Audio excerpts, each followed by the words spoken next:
तनक़ीद ॾींदासीं त करप्शन जे ख़ात्मे जो कसम खणंदड़ एंटी करप्शन खातो बदहाली जो शिकार थी वियो आहे। खाते में 1416 मुलाज़िमनि जी जायुनि मां 742 ख़ाली हुजण जो इंकशाफ थियो आहे। Sindh TV news anti corruption खाते जे 5 सालनि जी रिपोर्ट हथ करे वरिती आहे। 19 ग्रेड जे 2 उहिदनि मां डायरेक्टर लीगल जो उहिदो 5 सालनि खां ख़ाली पियल आहे। 18 ग्रेड जे 5 एडिशनल डायरेक्टर ऐं डेप्टी डायरेक्टरनि जूं 5 जायूं ख़ाली आहिनि।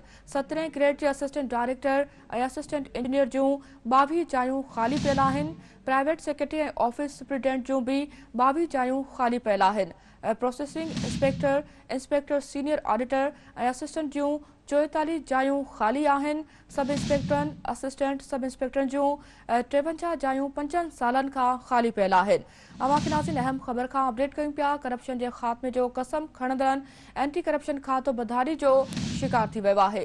खाते में 1416 मुलाज़िमनि जी जायुनि मां 742 ख़ाली हुजण जो इंकशाफ थियो आहे। Sindh TV news anti corruption खाते जी 5 सालनि जी रिपोर्ट हथ करे वरिती। 19 ग्रेड जे 2 उहिदनि मां डायरेक्टर लीगल जो उहिदो 5 सालनि खां ख़ाली पियल आहे। 18 ग्रेड जे 5 एडिशनल डायरेक्टर ऐं डेप्टी डायरेक्टरनि जूं 5 जायूं ख़ाली आहिनि। 17 ग्रेड जे असिस्टेंट डायरेक्टर ऐं असिस्टेंट इंजीनियर जूं 22 जायूं ख़ाली पियल आहिनि।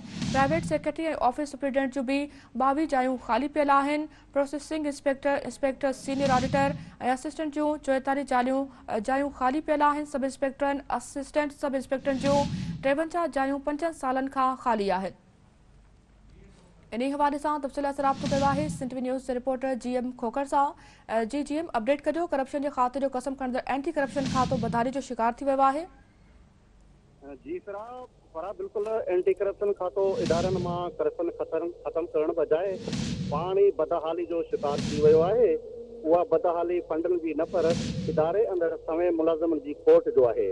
एंटी करप्शन नए आयल चेयरमैन इदारे जी नए सर जोड़ जक लाइ 5 सालनि जी रिपोर्ट 9 ज़ोननि मां घुराई हुई, जेका इन्वेस्टिगेशन सेल हथ करे वरिती आहे।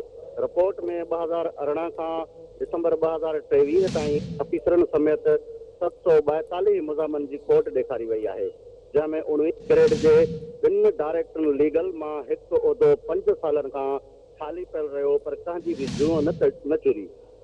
एडिशनल डायरेक्टर एग्जीक्यूटिव जी 5 उहिदनि मां 4 पोस्टूं हिन वक़्तु बि ख़ाली पियल आहिनि।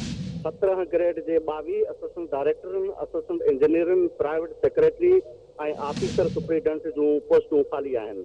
16 ग्रेड जे प्रोसेसिंग इंस्पेक्टरनि, सीनियर डायरेक्टरनि, ऑडिटरनि, कैमरामैन ते 44 उहिदा ख़ाली पियल आहिनि।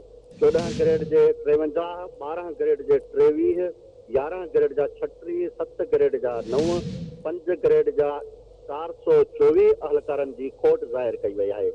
टेक्निकल स्टाफ मां 17 ग्रेड जे 2 असिस्टेंट इंजीनियर जा उहिदा बि 5 सालनि खां ख़ाली जो इंकशाफ कयो वियो आहे। जी फरम ठीकु आहे जीएम, वॾी महिरबानी अवां जे नवारे सां अपडेट करण जे लाइ।